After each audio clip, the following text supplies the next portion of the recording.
My name is Steve Grant, and I'm making this video for HSCO 511 Group Dynamics from Liberty University. I led a group on August 9th of Kids Sunday School workers at Deer Lodge Assembly of God Church in Deer Lodge, Montana. This meeting took place from 6:30 to 7:30 and consisted of 9 women and 1 man. I have no prior affiliation with this group because I do not teach Sunday school. And this group was originally supposed to be for brainstorming ideas for a theme for the coming quarter. However, that changed to just a brainstorming session for children's Sunday school teachers to help to get some ideas on how to get more people involved and how to make the Sunday school work better. The reason for this deviation was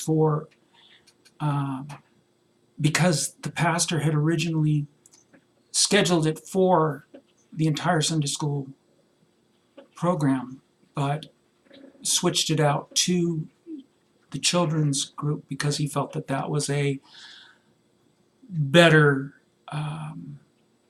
focus for the church, and there was no co-leader present at that meeting. The meeting started with introductions, mostly for my information because I wasn't sure which members taught which classes. We then began, after the intros, with an exercise in which I had the group members turn back to back and link elbows and then walk gently forward to emphasize how important it is that we work in one direction rather than two. I then particularly got onto the members' thoughts on the problems of the Children's Sunday School department and got their ideas on what went on. Began brainstorming after that and came up with several things that the Sunday school teachers felt were at issue. From the beginning of the group, everyone was eager to participate. I had 9 individuals participate on a fairly regular inclusion of their thoughts. One person who was there was the church secretary, and she didn't really say anything until the conclude thoughts. But that was okay because she didn't feel that she had anything that she could contribute to the Sunday school and went from there.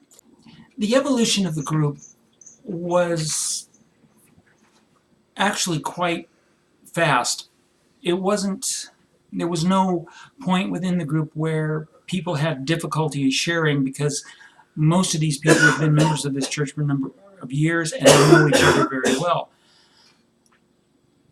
Right from the get-go, the group members started sharing very animatedly and were very fast and furious with coming up with various ideas on how the Sunday school could work better and how the church could help the Sunday school in a more effective way. The skills used that I was able to use inside this meeting were I was able to help with reflecting on some of the questions. One part where one of the members was talking about having people in class with them so that they could learn how to teach. I drew that out to bring up the term mentoring, and that caught on really quick, and a lot of people embraced that idea, and that became one of the chief suggestions about how to help the teachers in a better way. I also was able to, the use of eye contact was very, I learned was very important because as I was scanning the group, I would see one person who really wanted to speak, and as soon as the other person was done, I was able to bring it up to let this person come into to share her ideas. I was able to hold them onto task. No one really strayed from that. One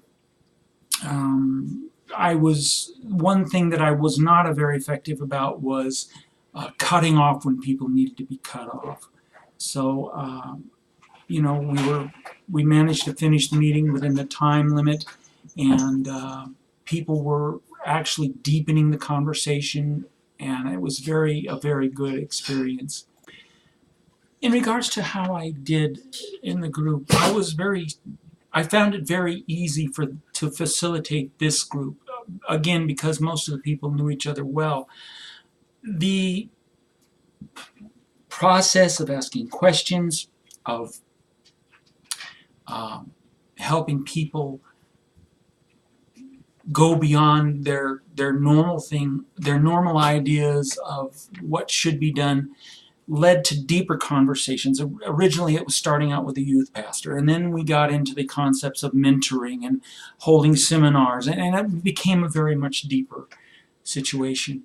The challenges, there weren't that many challenges that I encountered. Again, the only challenge that I felt that I had to deal with was learning to cut people off appropriately, because some people went on too long, others cut over people, and my nature is not to interrupt people, so I have to work on that. I think I did well in the fact of drawing out people, helping reflect on and answering appropriate or asking appropriate questions. So I think I did well there. Again, I could have handled the cutting off a little bit differently. To summarize everything, I found this group to be very enjoyable to lead, and I think it was meaningful for myself and the Sunday school teachers. I need to understand, though, that the concept of moving your eyes constantly and being able to ID a person who wants to talk was very important, and I think I learned that. In the future, though, however, I do believe that I need to understand that not all groups are going to be so easy, because in this situation I knew most of the people, and in other situations that may not be there, so I have to be able to work through the evolution of a group, building trust and working out the conflict portion before trust is developed. What I need to work on for these future groups is the issue of drawing out in a better way, and dealing with the cutoffs. That seems to be my biggest my biggest concern and my biggest fault. On a final thought, you know, leading groups is an art that has to be learned, and that's only going to come through experience. And I hope to be able to have a co-leader to help me and show me the things where I'm making mistakes, and hopefully will be better in the end. Thank you.